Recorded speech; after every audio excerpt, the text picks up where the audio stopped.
আমি নিজে মনে করি ডেট অফ ইলেকশন না সেটার চেয়ে মানুষের অধিকারটা বেশি গুরুত্বপূর্ণ।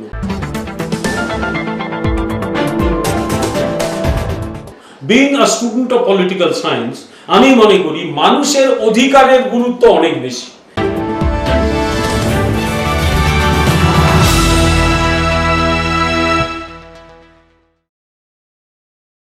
ফের শীর্ষ আদালতের দরজায় প্রবীণ বাম নেতা বিকাশ রঞ্জন ভট্টাচার্য। তার স্পষ্ট দাবি, ট্রাইব্যুনালের প্রক্রিয়া শেষ না করে ভোট নয়। অন্যদিকে তথ্য বলছে প্রায় 92 লক্ষ ভোটারের নাম বাদ পড়েছে তালিকা থেকে। এই আবহেই বিজেপির সুর আরো চড়া। বিজেপির মুখপাত্র শ্রমিক ভট্টাচার্য সাফ জানিয়ে দিয়েছেন, নো এসআইআর, নো ভোট। বাংলার ভোট কি আদালতের করিডোরেই আটকে যাবে? নির্বাচনের আগে কি থমকে যাবে পুরো প্রক্রিয়া, নাকি সুপ্রিম কোর্টের রায়ে খুলবে ভোটের রাস্তা? দেখুন প্রতিবেদনটি। বিকাশ রঞ্জন ভট্টাচার্য কোর্টে গেছেন ইলেকশন পেছনোর কথা বলার জন্য, কারণ ট্রাইব্যুনাল এখনো কমপ্লিট করা হয়নি। বিজেপি সভাপতি শ্রমিক ভট্টাচার্য একাধিকবার বলেছেন নো এসআইআর, নো ভোট। এইখানে দাঁড়িয়ে যেখানে ট্রাইব্যুনাল এখনো হয়নি, আপনার কি পার্সোনাল মতামত যে ভোট পিছনো উচিত কি না? না, দেখুন, ভোট পেছানো উচিত কি উচিত নয়, কবে ভোট হবে, that will be decided by the election commission of India. এবং এখন যেহেতু ব্যাপারটা সুপ্রিম কোর্টের আওতার মধ্যে রয়েছে, সেক্ষেত্রে সুপ্রিম কোর্ট এই বিষয়টি বিচার করে দেখছে। এ নিয়ে আমার কিচ্ছু বলার নেই। এখানে দুটো প্রশ্ন রয়েছে। একটা হচ্ছে মানুষের অধিকারের প্রশ্ন। অনেকের নাম বাদ গেছে, তারা বলছে যে তারা আদালতের দ্বারস্থ হবে। স্পেশাল আদালত ট্রাইব্যুনাল তৈরি করা হয়েছে, তারা তার দ্বারস্থ হবে। কেউ কেউ বলছেন যতদিন না সমস্ত মামলা মেটে ততদিন পর্যন্ত নির্বাচন বন্ধ রাখা উচিত। আবার কেউ কেউ বলছেন না, নির্বাচন বন্ধ রাখার কোনো দরকার নেই, যথাসময়ে নির্বাচন হোক। এগুলো প্রত্যেকটাই কতগুলো জটিল আইনগত প্রশ্ন। আমি নিজে মনে করি ডেট অফ ইলেকশন না সেটার চেয়ে মানুষের অধিকারটা বেশি গুরুত্বপূর্ণ।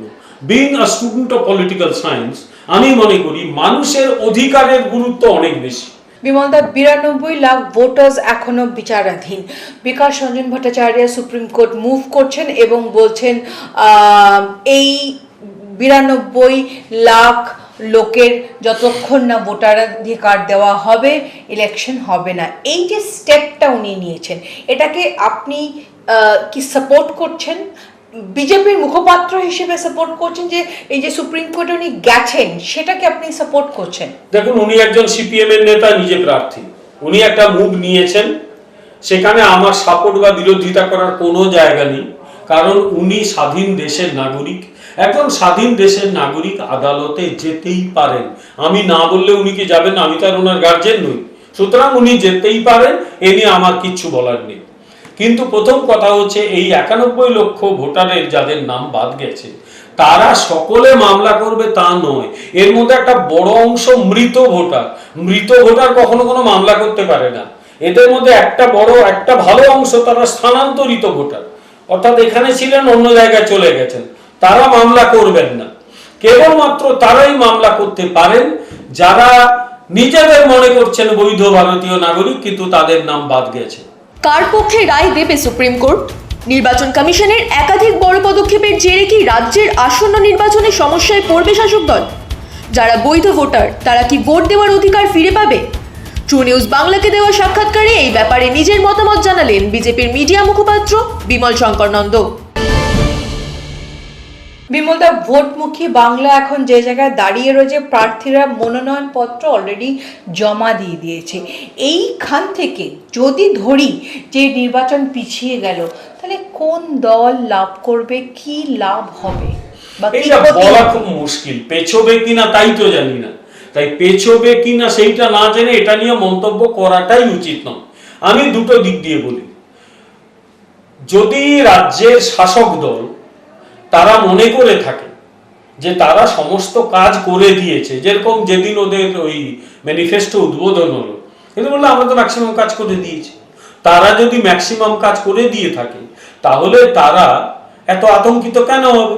যেদিন ভোট হোক, আজ হোক, কাল হোক, 6 মাস পরে হোক, 1 বছর পরে হোক, তারা তো মানুষের কাছে নিজেদের কাজ নিয়ে যাবে যে দেখুন আমরা 5 বছর বা 15 বছরে এই করেছি, আমাদের ভোট দিন, মানুষ তো ঢেলে ভোট দিতে পারে তারা যদি সত্যিকারের কাজ করে থাকে, তাদের এত আতঙ্ক কেন?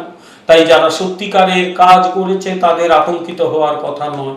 ভারতীয় জনতা পার্টি যেদিন ভোট হোক সেদিন ভোটের মুখোমুখি হতে প্রস্তুত। আজ হোক কাল, কাল হোক পরশু। নির্বাচন কমিশন একটা কনভিনিয়েন্ট ডেট যদি করে, সঠিক যদি ভোট হয় এবং নিয়ম অনুযায়ী যদি ভোট হয়, নিয়ম অনুযায়ী যদি ভোটার তালিকা তৈরি হয়, ভারতীয় জনতা পার্টি সেখানে অংশ নিতে কোনো অসুবিধা নেই। বিমলদা, রাজনীতির অন্দরমহলে একটা কথা চলছে, মমতা ব্যানার্জি চাইছে প্রেসিডেন্ট রুল লাগু করা হোক। কেন? যাতে উনি সিম্পথি ভোট পান। সেরমভাবেই উনি চাইছেন কোথাও না কোথাও এসআইআর এর জন্য নির্বাচন পিছিয়ে যাক। কেন? যাতে উনি আরও সিম্পথি ভোট পান। আপনার মতামত?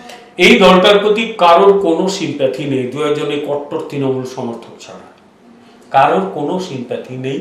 সুতরাং এই লোকেদের সিম্প্যাথি পাওয়ার কোনো সম্ভাবনা নেই। মানুষ এদের আর চাইছে না, ন্যাচারালি সিম্প্যাথি কি পাবে? আর তৃণমূল কংগ্রেস দাঁড়িয়ে আছে প্রশাসনের সাহায্যে, পুলিশের সাহায্যে। যেদিন পুলিশ এবং প্রশাসন চলে যাবে, তৃণমূল কংগ্রেস নো হোয়ার হয়ে যাবে। তাই সিম্প্যাথির কোনো জায়গা নেই। সিম্প্যাথি তারাই পায় যারা মানুষের উপকার করে। এরা মানুষের উপর অত্যাচারের বন্যা বইয়ে দিয়েছে, কেউ এদের আর সমর্থন করবে না।